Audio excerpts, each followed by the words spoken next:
আসসালামু আলাইকুম everyone, welcome back to my channel.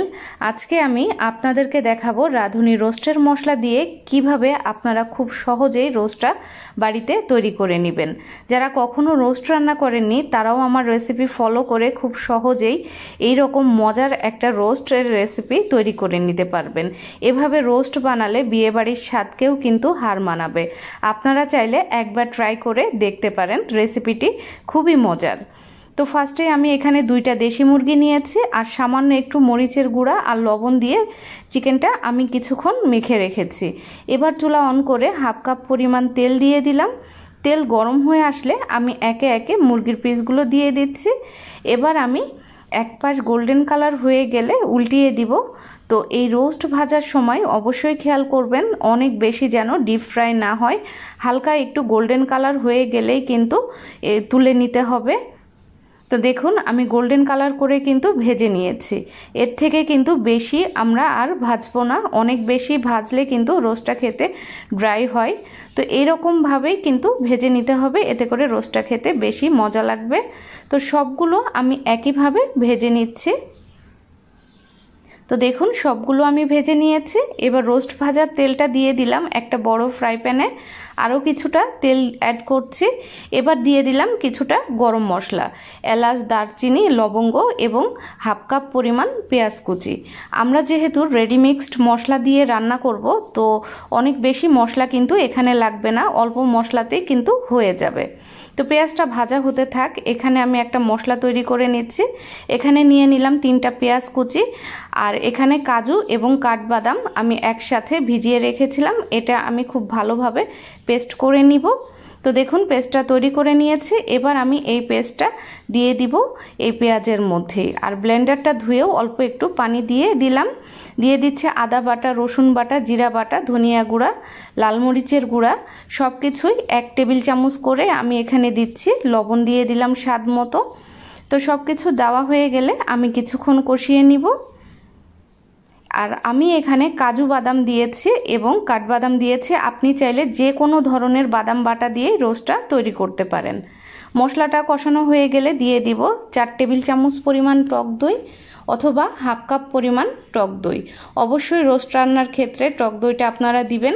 দিয়ে দিব টমেটো সস 1 টেবিল চামচ পরিমাণ। সব কিছু আবারও ভালোভাবে কষিয়ে নিতে হবে।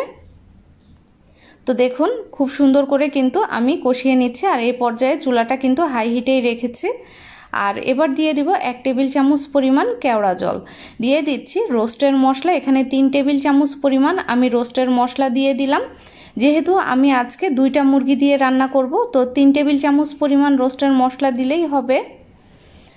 সব কিছু খুব ভালোভাবে কষিয়ে নিতে হবে। কষাতে কষাতেই দেখবেন খুব সুন্দর একটা কালার চলে আসবে। যখন এরকম সুন্দর একটা কালার চলে আসবে, ওই পর্যায়ে কিন্তু আগে থেকে যে চিকেনগুলো আমরা ভেজে নিয়েছিলাম সেই চিকেনটা দিয়ে দিতে হবে।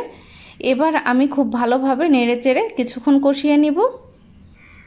রোস্ট রান্না অনেকে ঝামেলা মনে করেন, তবে আমার এই রেসিপি ফলো করে রান্না করলে দেখবেন খুব সহজেই কিন্তু রোস্টটা আপনারা তৈরি করে নিতে পারবেন। আর এইভাবে রোস্ট রান্না করলে বিয়েবাড়ির স্বাদকেও কিন্তু হার মানাবে, এত বেশি মজার হয়। আর রোস্ট রান্নার ক্ষেত্রে অবশ্যই ছড়ানো একটা পাত্রতে আপনারা রান্না করবেন। এবার দিয়ে দিব জাল করে নেওয়া গরম দুধ। এখানে আমি 2 কাপ পরিমাণ গরম দুধ ব্যবহার করলাম। আপনি চাইলে রোস্টটা কিন্তু পানি দিয়েও রান্না করতে পারেন, তো দুধ দিয়ে রান্না করলেই কিন্তু রোস্টটা খেতে বেশি ভালো হয়। তো আবারও সব কিছু খুব ভালোভাবে আমি মিশিয়ে নিচ্ছি। তো মেশানো হয়ে গেছে। এবার আমি দিয়ে দিব কিছুটা কাঁচামরিচ, আর দিয়ে দিচ্ছে 1 টেবিল চামচ পরিমাণ চিনি। ঢাকনা দিয়ে এবার রান্না করে নিব প্রায় 10 মিনিটের মতো। 10 মিনিট হয়ে গেছে, ঢাকনা খুলে আবারও কিছুক্ষণ আমি নেড়েচেড়ে রান্না করে নিচ্ছে। তো দেখুন এখানে কিন্তু আমি এক্সট্রা কোনো পানি অ্যাড করিনি, তবুও কিন্তু চিকেনটা ভালোভাবে সিদ্ধ হয়ে যাচ্ছে।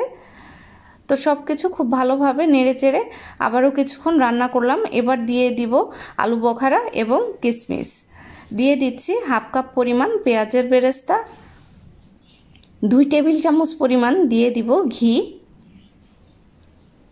1 টেবিল চামচ পরিমাণ দিয়ে দিচ্ছি গুঁড়া দুধ। অবশ্যই রোস্ট রান্নার ক্ষেত্রে লাস্টে এই উপকরণগুলো অ্যাড করবেন, তাহলেই কিন্তু রোস্টটা খেতে অনেক বেশি মজার হবে। আর আমার এই রেসিপি ফলো করে যদি আপনি একবার চিকেন রোস্ট রান্না করেন, বারবার কিন্তু এই রেসিপি ফলো করেই রান্না করে খেতে ইচ্ছে করবে। তো সব কিছু ভালোভাবে মিশিয়ে নিয়ে এবার চুলাটা লো হিটে রেখে আমি রান্না করে নিব আরও 10 মিনিটের মতো।